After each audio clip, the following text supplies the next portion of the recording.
السلام عليكم ورحمة الله وبركاته أصحابتك وحرين جنال كمركلة السوداء وده أدي هذا ومهتنتين مقال كان وحن ربا إن نقول إذن كل وذاقه ويل سوماليا ومنيابلس كنا لجو أدين يكفس هوين أو كيس أرنسيا سداد أو نقضي كدمركي وزير كعدالة ده أي سفر جلسة أو شكتي إن مينيسوتا قبل كاسي ودنبيا النوع عن وكلاه سمحبك قبل كرسيدا درتد أي دونيان إن إيجو أي محكمة فدرالة ay la tiigsadaan haddaba arrintan sidee u dhacday ayaan rabaa inaan idinla wadaago iyo sidoo kalena xeer ilaaliyaha maxkamadda degmada Hennepin oo iyaduna arrintaasi ka jawaabtay masjid ku yaala Briar Lake Minnesota oo xalay gubtay laakiin hadda la damiyay ilaa ay haddana la baarayo ma la gubay mise dab gudihiisa ka dhashay ayuu ahaana sidoo kale waan idinla wadaagaya balse marka hore soo dhawaada waxaa jira wiil Soomaali ah oo magaciisa la yiraahdo Cabdimahad Bile Muhammad oo 28 jir ah wiilkan waxa lagu eedeynayaa dhowr haween ah in magaalada Minneapolis oo kala duwan waliba sanado kala duwan uu kufsi geystay waxaana la siiyay naanaysta ah serial rapist inuu yahay qof dumar fara badan kufsi u geystay sidaas darteed ayaa hadda wasaaradda cadaaladda ay soo faragelisay maadaama ay leedahay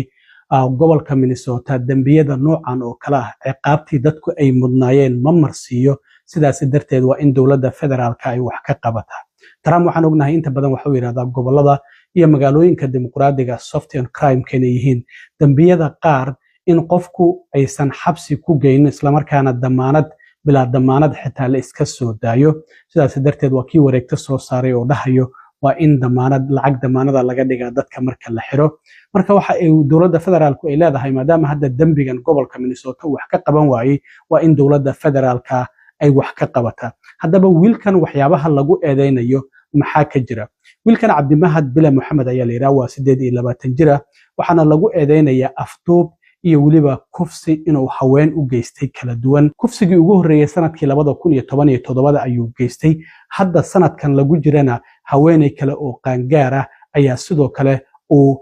kufsaday sida wararku ay sheegayaan waxaana sidoo kale jira 3 dumar ah oo kale oo kufsi u geystay sida lagu eedeynayo marka xeer ilaaliyaha degmada Hennepin Mary Mariadi ayaa ka jawaabtay waraaq ay wasaaradda cadaaladdu ay u soo dirtay xafiiskeeda oo ay ku leedahay maadaama aad wax ka qaba wayseen arrintan dawladda federaalka ayaa soo faragelinayso wasiirka cadaaladda Pam Bondi ayaana waraaqdaasi u soo dirtay waxaana xeer ilaaliyaha degmada maxkamadda degmada Hennepin ay sheegtay in arrintaasi ay tahay arrin siyaasadeed oo arrintan ay siyaasadeynayso wasiirka cadaaladda Pamela Bondi waxa sidoo kale jirta in wiilkan waxyaabaha lagu eedeynayo in waxyaabo la soo bandhigo maxkamadda lagu soo bandhiga ayaa jirta gabar dhahaysa can you help me ma caawin kartaan waa la afduubtay marka bishii September ee la soo dhaafo bishii 9aad ayaana dhibanahaasi oo wiilkan Soomaaliga ah kufsiga u geystay ay maxkamad arrintaasi ay ka hor sheegtay waxaana sidoo kale jirta in gabadhaasi la leeyahay 6 maalmood uu ku kufsanayay hotel ku yaala Bloomington wiilkan la yiraahdo Cabdimahad Bile Muhammad waxaana sidoo kale dacwadaha federaalka ee hadda lagu soo oogay Cabdimahad kamid ah in uu gabadhaasi kala kulmay Snapchat inay ku kulmeen isla markaana uu ka soo afduubtay Mankato Minnesota waxaana ay ahayd qofkiisii shanaad uu kufsi u geysto wiilkan lagu magacaabo Cabdimahad marka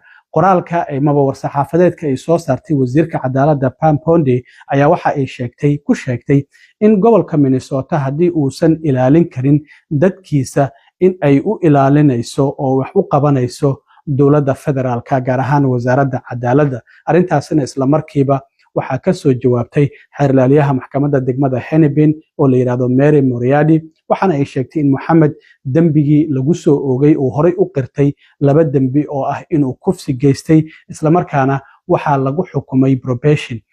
waxa la yiraahdaa qofka marka inta uu dambigiisa qirto in la sii daayo oo la yiraahdo muddo sanad ama 2 sano ah dambigii hadii aad ku laabato iyo hadii aad qof wanaagsan noqoto toosan noqoto waa lagu kala arkaya marka probationkaasi ayaa lagu sii daayay waxaana sidoo kalena xeer ilaaliyaha maxkamadda degmada Hennepin Mary Mariadi ay intaasi ku dartay in war-saxaafadeedka wasiirka cadaaladda ay soo saartay ay tahay isku day cad oo doonayso in ay ku siyaasadeyso falalkan kufsiga oo wiilkan uu geystay isla markaana ay dhibaato kale u sii geysato Soomaalida ku dhaqan gobolka Minnesota oo ognahay Trump inuu weerar ku hayay muddooyinkii ugu dambeeyay iyadoo ay sheegtay in ay arrintan bulshada Soomaalida ah ay doonayso guud ahaanba in ay dhibaato ugu geysato marka xeraalyaha degmada Hennepin qoraalkeeda waxay kale ku sheegtay dhibaatooyinka aan kala kulannay kiiskan Cabdimahad waxa ay tahay ay tiri in aan waynay dad ku marqaati fura marka dadkii la dhahayay Cabdimahad dumarkii la dhahayay waa uu kufsaday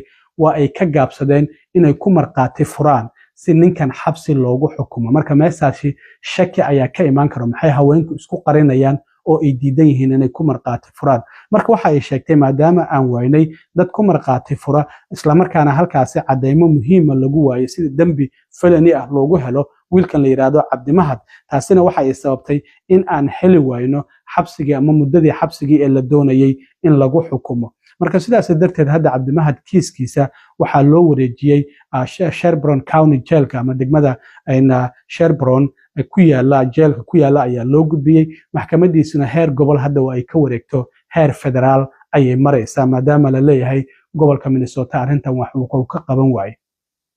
marka waxaa la yiraahdaa repeat offender qofku haddii dambi intuu uu galo dambigii xabsigii uu mudnaa lagu xukumi waayo qofkan dambigii ayuu mar kale ku laabanaya Cabdimahad marka maadaama laba kufsiga uu isagu horay u qirtay isla markaana lagu xukumay probation waa uu ku xadgudbay probationkiisii oo ahaa bal in lala socdo xaaladiisa inuu isbedel sameeyo iyo in kale sidaas darteed ayaa haddana lagu eedeynaya in uu kufsigan kala geystay isla markaana haweeney hotel ku yaala Bloomington muddo 6 maalmooda uu ku haystay isla markaana uu ku kufsanayay qaar ka mid ah dumarku waxay sameeyaan iyadoo arrintan heshiis lagu ahaa in markii dambe ay eedeeyaan qofka kale oo yiraahdaan qofkan waa uu kufsanayay ayadana waa ay dhaxdaa marka hadda kulay cadeymaha kale ee la soo bandhigo ayaan sugi doonaa laakiin kiiskiisu waa uu ka wareegay maxkamadda degmada Hennepin oo hadda maxkamad federaal ah ayuu u wareego wasaaradda cadaaladda ayuu gacanteeda galay iyo dowladda federaalka marka waxyaabaha ka soo kordhana waan arki doonaa haddii aladmo dhinaca kale masjid ku yaala Minnesota